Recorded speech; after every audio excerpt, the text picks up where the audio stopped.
three youngsters were in the midst of a spirited debate to determine who had the swiftest dad. "My dad is the fastest!" Anya exclaimed excitedly. "He's a builder and can chuck a brick off the 5th floor, race down the stairs and catch it before it even hits the ground." "That's nothing," Brad boasted.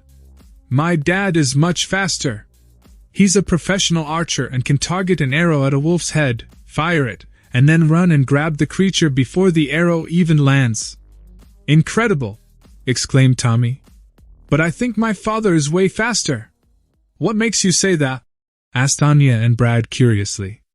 "My father has been working at the DMV for 20 years, Tommy answered. "He's expected to be off work at 5 p.m., but he's so speedy he's home by 1. A man rents a room and pays extra on the condition the landlady prepare his work lunch every day. So on the first day, she packs him a sandwich on normal sandwich bread, using the last night's leftovers of meatloaf, adding in some fruit and a bottle of soda. When he comes home, he politely tells her that it wasn't quite enough food for him. The next day, she makes 2 sandwiches, turkey this time, and adds a container of salad, some crackers and peanut butter, and a slice of cake. That night, he told her most apologetically that while the food was delicious, he found himself still hungry, and could she possibly put in a little more tomorrow? The next day, she uses long slices of sourdough bread to construct a pair of huge sandwiches, and includes crackers and peanut butter, chips and dip, and veggies and ranch dressing, and a whole 2-liter of soda. That night, he smiles very kindly, and tells her it was almost enough food. The next day, throwing caution to the wind, and idly wondering if she's feeding his entire workplace, she cuts a loaf of bread in half and stuffs it with pounds of meat and cheese, an entire head of lettuce, tomatoes, onions, other vegetables, sauces, everything. That night, he fixes her with a dry look and says, "So, I see we're back down to 1 sandwich?" As Josh strolled along the street, he saw his buddy Michael striding along anxiously with lots of bags in his hands. "Hey Michael, is everything all right? You seem kind of jumpy." Michael set the bags on the ground and said, "Yeah, I was just now at the state-of-the-art supermarket that they launched in the industrial part of the city." "Oh? What's it like there?" "I heard it's remarkable." "Kind of," Michael replied. Josh was amazed when Michael described the grocery store with enthusiasm, emphasizing the atmosphere of naturalness and genuineness. You could hear cows mooing and smell the barn in the milk section. In the egg aisle, chickens were cackling and the chicken coop was in the air. And it was even better in the vegetable section. You could literally hear the farmers and smell the fields. "Wow, that sounds incredible," Josh exclaimed. "Well, yes, in principle," said Michael with a grimace. "But this is the last time I'm going there to buy toilet paper." It was Sunday and the preacher has just finished an inspiring church service when Rick, the wealthiest man in town, stood up and asked to address the congregation. The preacher wasn't surprised at this. "Just make it quick, Rick," he sighs. "Sure, Father," said Rick. He cleared his throat and addressed the audience. "I can still recall the day when I earned my first $1, he began. That same evening, I attended a church meeting where the speaker talked about his humanitarian efforts. At that moment, I had only that single $1 to my name, and I had to make a tough decision, give it to the speaker's cause or keep it for myself. I chose to donate it all, and I truly believe that God blessed that decision, which is why I am a millionaire today," he finished, a tear gleaming in his eye. "Oh yeah," an old woman in the audience stood up, "I dare you to do it again." An elderly woman visited a store that sold Jade and requested 7 kilograms of potatoes. The owner was delighted to help and started packing the potatoes. However, the woman stopped him and requested that each potato be wrapped individually. The man complied and asked if there was anything else he could help with. The woman then requested 4 kilograms of onions to be wrapped in a similar manner. The shop owner packed the onions and asked if there was anything else. The woman requested 7 kilograms of carrots. "Let me guess," said the owner with a sour face. "You want them wrapped individually?" "Oh, that would be grand," she said. The shop owner fulfilled her request and packed all her items in a bag.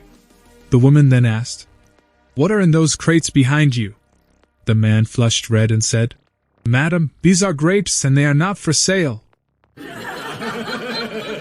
A big bus stops at a roadside eatery.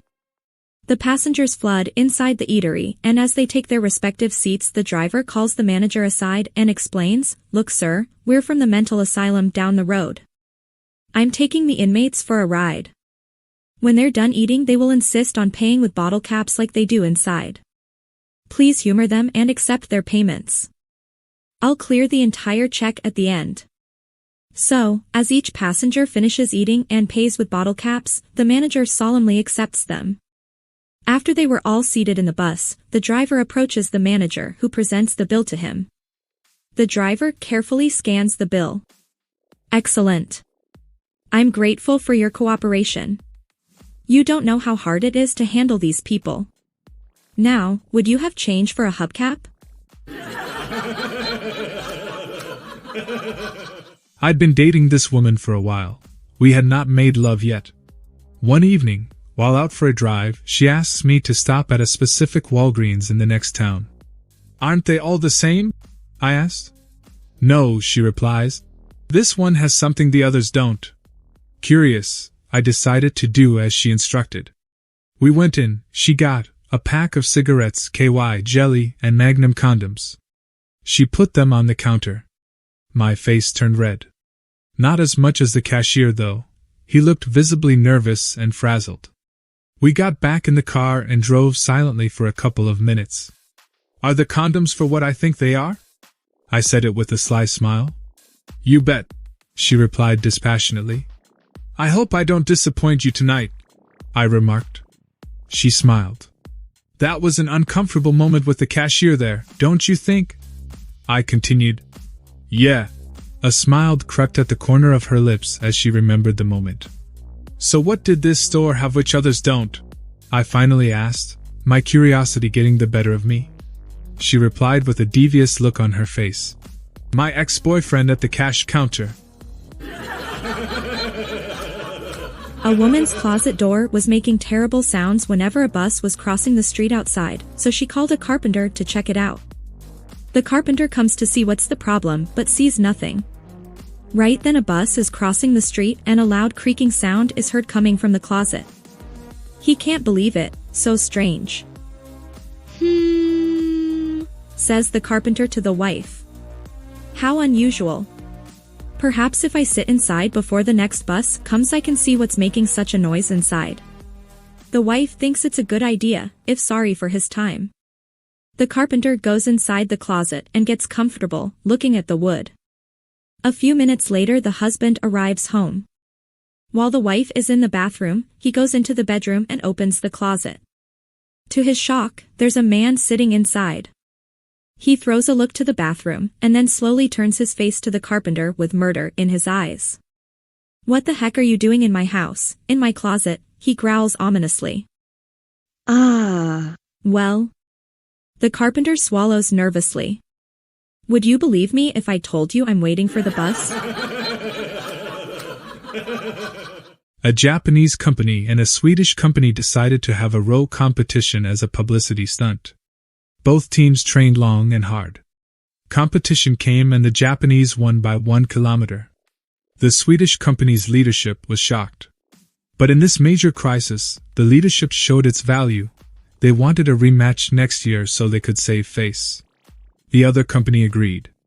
Right away, the Swedish team started to examine the reason they lost.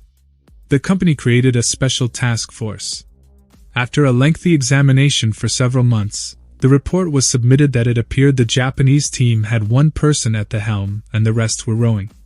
On the Swedish team, one person was rowing as the rest were at the helm. After this report, the company decided to hire a consultant to solve the issue. After experts went through the findings of the task force for a few months, the judgment was clear. There were too few people rowing and too many people at the helm. Armed with this knowledge, the Swedish company took swift action, and the result was that there would be 2 steersmen, 2 senior steersmen, a captain and a rower. In addition, the rower was enrolled in a bonus scheme system to motivate him for better results. So a year went by and it was time for the rematch. Surprisingly, the Japanese won again, this time by 3 kilometers. The Swedish company management knew exactly what to do. They fired the rower due to poor performance, got large bonuses for all managers for their initiative in trying to solve the issue, and for next year, they decided they would try to design a better boat.